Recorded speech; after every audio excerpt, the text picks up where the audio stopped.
Nu ai motivație să mergi la sală sau poate doar cauți imboldul care să te pună pe picioare? Ei bine, ai nimerit unde trebuie. Salutare tuturor, sunt Matei de la Benz Physique și astăzi vom vedea top 3 motive pentru care tu vrei să te apuci de sală. Bineînțeles, sunt numeroase motive pentru care vrei să faci din mersul la sală un obicei sănătos. Dar astăzi le vom vedea pe cele mai bune, mai mișto, mai blanouă care o să te facă pe tine să te simți prost că n-ai început deja.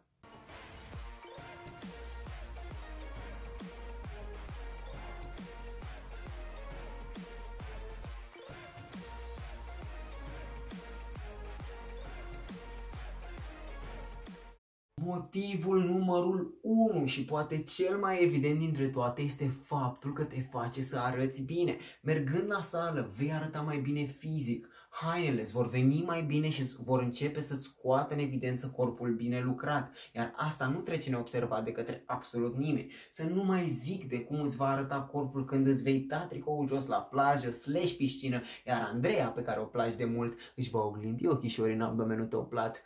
Îmi poți mulțumi mai târziu. Când ești începător, când n-ai mai pus în viața ta mâna pe vreo halteră, corpul tău e obișnuit cu stilul tău de viață sedentar, iar în momentul când începi să-l stimulezi puternic, zice, holy fuck, trebuie să supraviețuiesc. Iar în funcție de stimulul tău, organismul tău se adaptează, devenind mai mare, mai puternic, făcându-te pe tine, bineînțeles, să arăți mai bine. În special când ești începător, ai extraordinar de multe beneficii pentru că stimulul e nou, iar asta face o imensă diferență. Ăsta e motivul pentru care situații de genul ăsta sunt posibile. Deci vrei să o faci pentru că te va face al naibii de atrăgător.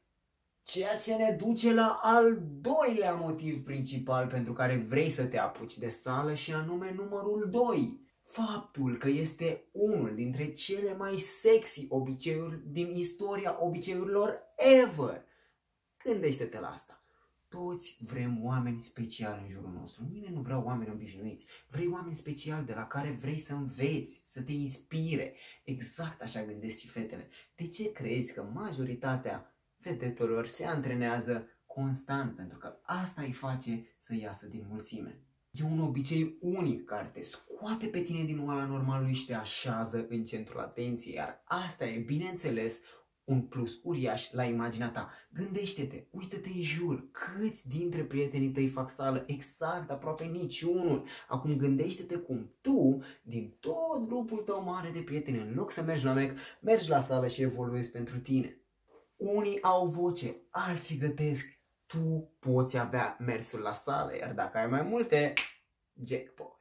Ok, dar acum uită de toți ceilalți, uită de toate tipele care o să tragă cu ochiul la tine, uită de imaginea impunătoare pe care o să ai în ochii celorlalți, uită de toate astea, pentru că motivul numărul 3 este doar despre tine și din punctul meu de vedere este cel mai puternic și mai impunător dintre toate, și anume încrederea de sine pe care ți-o oferă mersul la sală.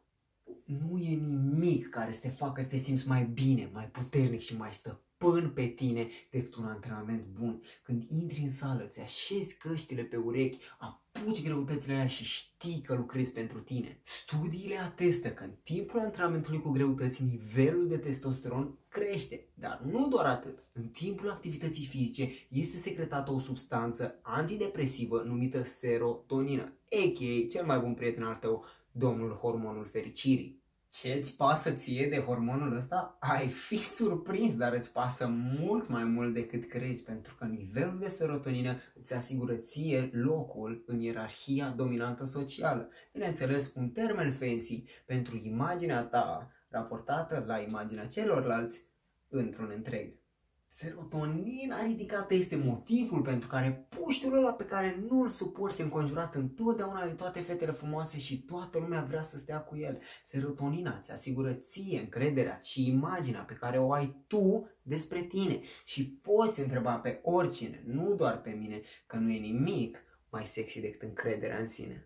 Și cam atât a fost pentru clipul de astăzi, frate, sper că ți-a plăcut sau că te-a ajutat. De asemenea, mă găsești și pe Instagram la rondmatei.ben, o să ai un link și în descriere. Mă găsești și în secțiunea de comentarii de mai jos. Nu fi timid și pune întrebările pe care le ai. O să răspund la toate exact acolo.